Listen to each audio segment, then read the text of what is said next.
kaangtaran karon sa confirmation of charges hearing sang anay nga pangulo, no? Sa imo sini nga panglantaw, no, sa karon or maging ikaw interesado ka man kung ano ang mahimo mag-transpire karon, Judge? Bilang isa ka legal mind, kag bilang isa ka retired judge, kag subong provincial legal officer sa aton nga probinsya diri sa Sultan Kudarat, very interested gid kita sina, no. Remember atong mga impeachment trial gani ni Corona, Chief Justice Corona before, talaga grabe ang akon sina nga pagtutok, no. So how much more subong ini siya magiging historical ini siya sa aton, bumbubing kag privilege kita nga makita nato, no, ang isa ka historical event nga kung sa diin involved ang aton nga past president, the only Asian president nga gindala dira sa ICC for crimes, no, against humanity. Para mas maintindihan nila, Judge, sa imo nga panglantaw bala or in comparison sa aton nga local court diri, pareho ayan ang maging plastada po kung ano ang ginatawag nga confirmation of charges hearing, no? Paano na naton ina ma-explain, no, para mas maintindihan sa nagapamati sa mga ordinary people po? Balaan mo bumbabing, ang confirmation of charges kung sa aton diri sa Pilipinas, daw ina siya mahalintulad naton sa ginatawag naton nga preliminary investigation, Okay. no, or ang PI. So diri sa aton sa Pilipinas ang preliminary investigation naga take place ina siya dira pa lang sa fiscal, no. So dira sa fiscal, nagapakita sang ang prosecution na naga-charge ang mga complainant, nagahatag sang mga evidence, ang evidence nila ang mga testimony, ang mga affidavits ang ilang mga witnesses, complainant kag ang iyang mga witnesses, kag amo man ang mga counter, no, affidavit, no, sang mga akusado, no.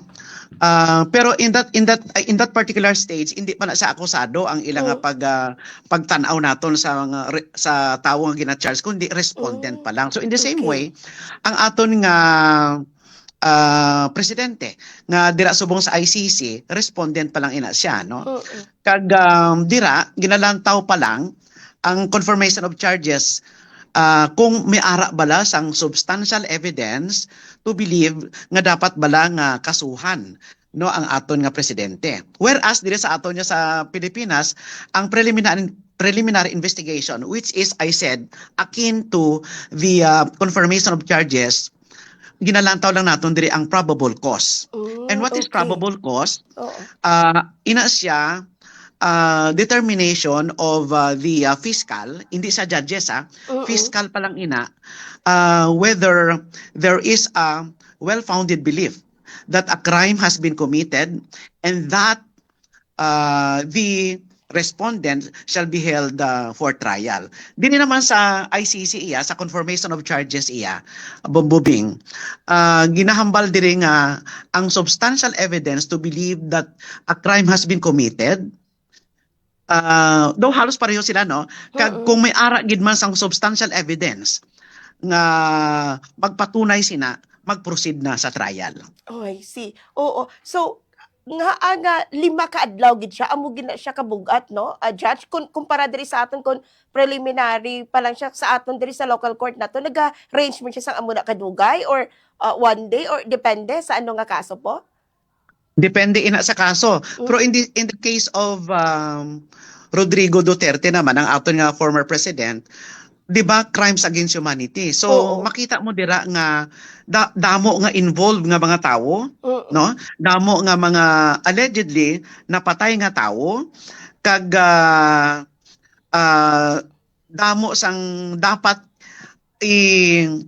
i-present, no, ang mga prosecutor dira nga ikumbinsi ang aton nga pre-trial chamber nga dapat gid man nga may ara gid man sang substantial evidence, no, para may dahilan o may rason ang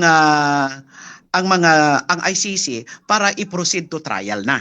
So and remember nga di ba nangayo lang sang 3 hours ang ang mga respondent, ang kampo ni Duterte, si Kaufman, si Attorney Kaufman, nga 3 hours lang kay daw hindi kuno maka-withstand ang aton nga presidente sa long and very tedious nga trial. So 3 hours lang, 3 hours, 3 hours. So 24, 25, 26, 27. So that makes 12 hours lang, 12 hours all in all. Oo. So ano ang mahimo matabo sa una pa lang sini judge no kag may mga nabasa man kitang komento. So there is possibility nga diri pa lang may mga isalang na nga atong mga nagreklamo, for example mga ginikanan sa mga biktima no dira sa mga nag-file gid sang kaso. Possible may mga isalang na para makonfirmar gid kung matuod ining krimen nga nakometer sang ani presidente. Balaan mo ang confirmation of charges daw hindi na siya kasing exciting, no? Kung trial na, full-blown trial na, no? Oo. Kung full-blown trial na, Okay. no, nagapitla kita. Oo. So hindi na sa kasing exciting kay direya sa full-blown trial, may ara sang witnesses, may ara sang mga cross-examination, may mga objection, Your Honor, pero iniya daw medyo hindi sa amo na kaidid, no? Kag Oo. hindi sa amo na ka combative, ka hostile, ka adversarial, I should say. Adversarial ang atmosphere karon, kundi may ara sang opening statement ang prosecution, tapos may ara sila sang ipakita daw only to convince the judges. Kag amo gali pa ang isa ka diferensya, no? Bumbobe nga diri sa confirmation of charges, mga judges na nagapamati ang nagahearing, Oo. no, nagadetermine. Whereas diri sa ato na yan, sa preliminary investigation na yan, mga fiscal lang.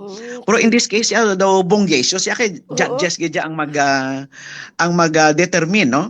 Mag-hearing kag mag-determine whether or not there is substantial evidence to believe nga ang cases nga ini nga gin-file nila shall proceed to trial. I see. Okay. So, pero sa imo nga panglantaw, syempre madamo sa kinalain sang international law, no? Ang aton sini nga mga abogado nga Pinoy, no? May ara sang anom ka mga nagduhaw nga pangalan sa mga abogado nga ipadala sang Duterte family. Ano ang imo nga panglantaw, may ikabato or what do you think, no, sa mangin dalagan po sang ilang nga pagdepensa karon no, sa ginapangatubang sang ani presidente po, Judge? Apo na gani na tingala ako kay nga kinahanglan pa ang 6 lawyers, no? Oo. Filipino lawyers para mag-assist kay Attorney Kaufman. Kay unang-una si Attorney Kaufman is one of the highest paid lawyers, no? Dira sa ICC.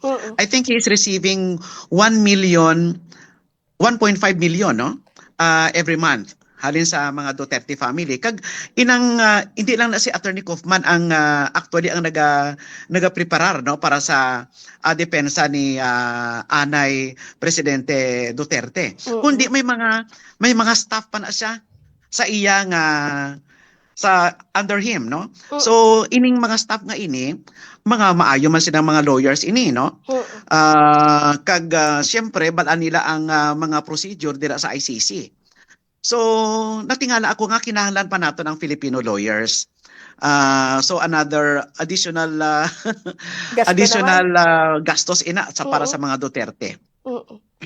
Okay. Pero sa imong nga palantaw, mas maayo bala, Judge, nga Pinoy lawyer ang magdepensa or may believe ka man kay Kaufman? Ay, siyempre si Kaufman is kung sa aton nga legal, sa aton nga term gani mga bonggaita ina sila, mga bonggaitan ina nga mga abogado kag under him may mga staff pa na siya. Tapos ang mga Filipino lawyers naton wala man na sila naka-experience gid sang setting, no, sang litigation dira sa ICC. So siguro ang ila dira nga role lang is just to mahatag lang, mag-boast lang sang sang moral Oo. para sa aton nga presidente, para makita sa aton nga presidente nga wala sa ginapabayaan. Pero ang natingala ako, Bombobing, nga sa kadamo-damo sa anom nga mga abogado dito nga wala si Harry Roque. Oh, yun, no? Nga very Nali vocal, no? nali Oo. magsunggod na si Harry Roque. Ang bagid, no? Nga very vocal gid siya nga daan, no? Sa pagdepensa man sa former president. But of course, no? Hindi natin balaan kung ano ang mga istorya. Pero diri bala dyan, ay nagapamangkot para mas maintindihan man, ining tinaga nga ko perpetrators, di ba? May ara kita sumong, waga pa nago, Senador De La Rosa. But of course, Senator Bongo, makita pa na to, no? Nga naga practice sang iyang responsibilidad as senador kag iban pagid mga anay PNP chief pati ang mga chief nato sa PDEA, NBI. Pero sa imo sa termino naton diri sa aton sa liye sa Pilipinas, kung magsiling ka ko perpetrator, ano ang buot silingon po sina judge?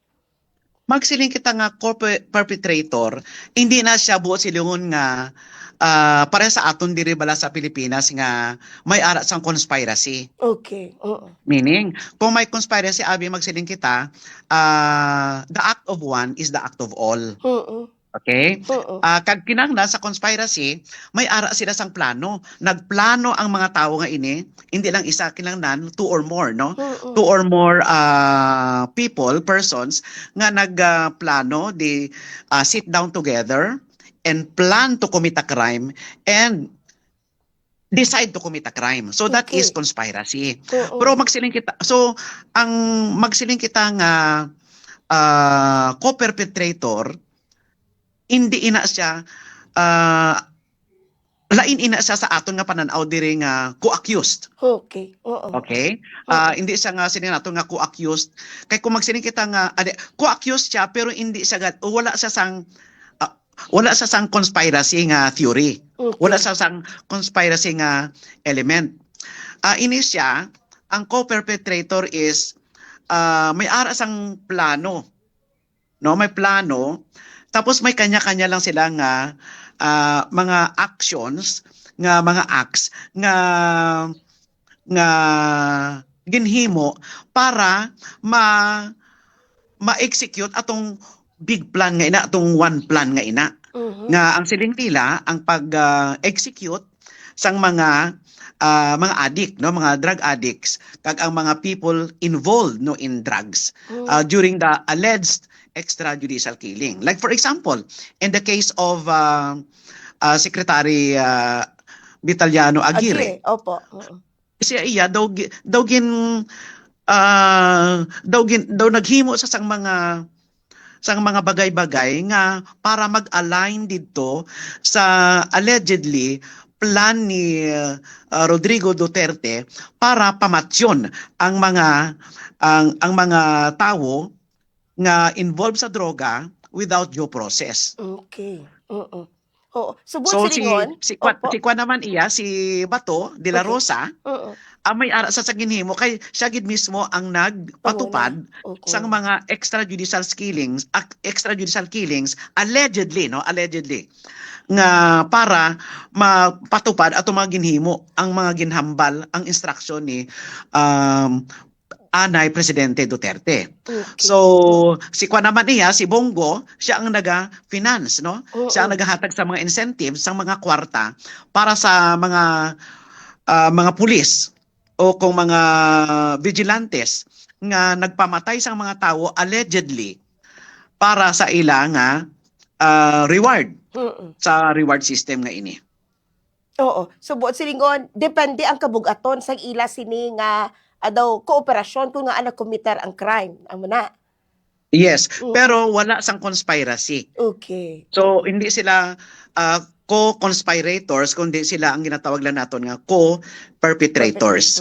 I see. Okay. So, kung amo ni ang matabo, ang isa diri sa dako nga posibilidad, no, kag do na pamangkot naman sa iban nga mga lawyers nga daw nga nauna no ang warrant of arrest kay President Duterte, unlike karon sa mga co-perpetrators niya, no? Pwede mo ma-explicar man na judge? Paano pang lantaw mo? So siguro mas nauna ang ilang findings no sang sang mga judges dira sa ICC nga dapat ining ang pinaka no ang pinakaulo sang extrajudicial killings nga ini leading to the commission of crimes against humanity as si PRRD gid no. Oo. So ining mga co-perpetrators iya daw siyempre ginatagaan sila sang due process no. Ginalantaw nila kung tuod gid man, although they were named as co-perpetrators dira sa complaint nga ina. So ang ICC abi nagapaniguro gid before sila mag-issue sang mga warrant of arrest, ginapaniguro nila kung may ara gid man sa balasang ebidensya laban-laban no para may ara sang rason para mag-proceed sa trial. Oo. Di ba may mga pending karon no nga apila or ginsumeter ang kampo sa mga Duterte diri sa aton sa Supreme Court. Ina bala mag-matter pa po any decision nga possible ipagawa sang Korte Suprema Judge?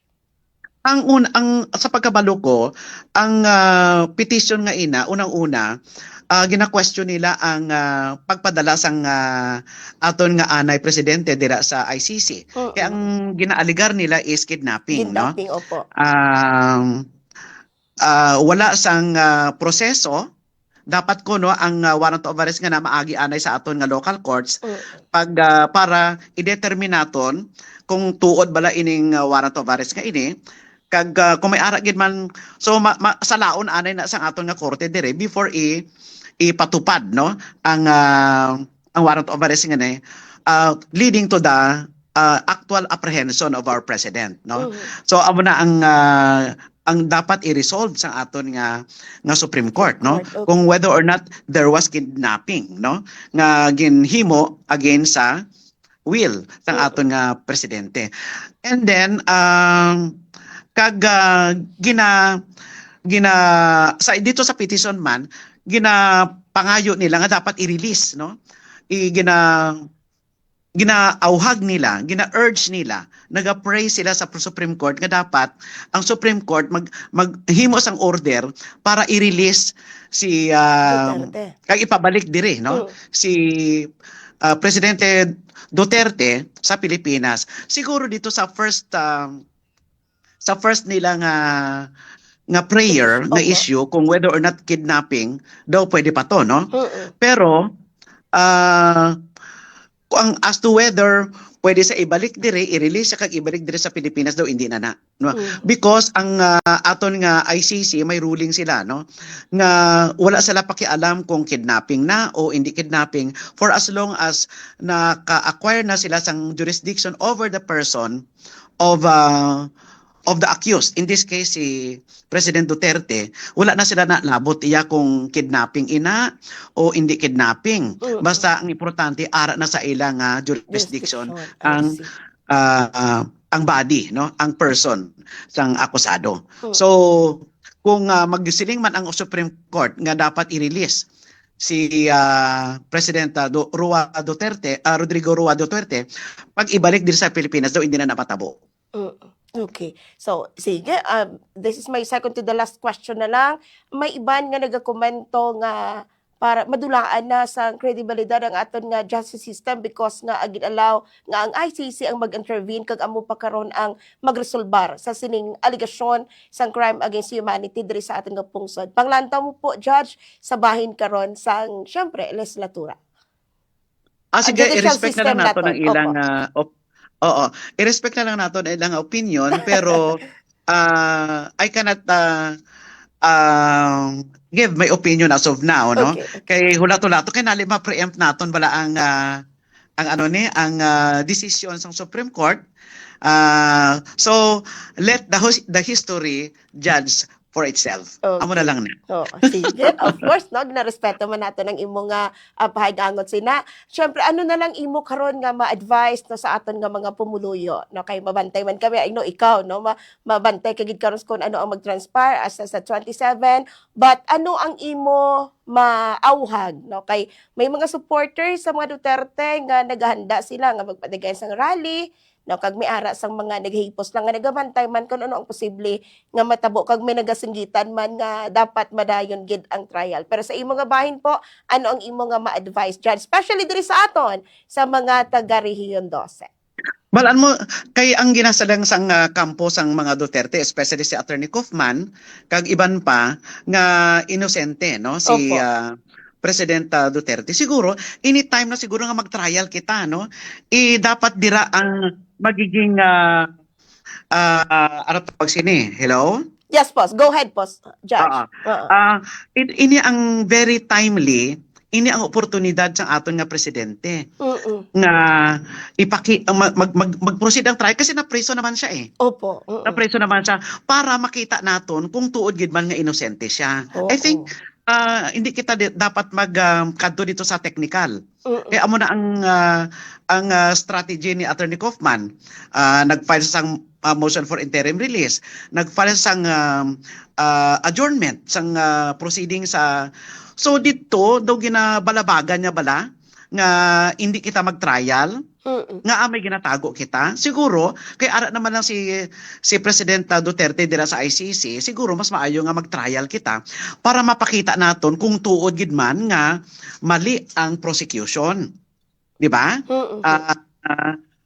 Kag dito ang tion, ang pagkakataon, ang oportunidad ng ating nga presidente para ipakita dira kag isampal niya kay kay Senator Trillanes nga mali siya. Ini ang pagkakataon nga para mahuyan ang mga complainants ang nag-aakusar sa iya nga mali ang mga akusasyon nila. So siguro amo na ang dapat nga matabo, dapat may trial para mapakita sang kampo ng sang mga Duterte nga mali kag pahuyan niya si Trillanes, si Alejano and si Las Cañas, si Matubato, etc. Okay.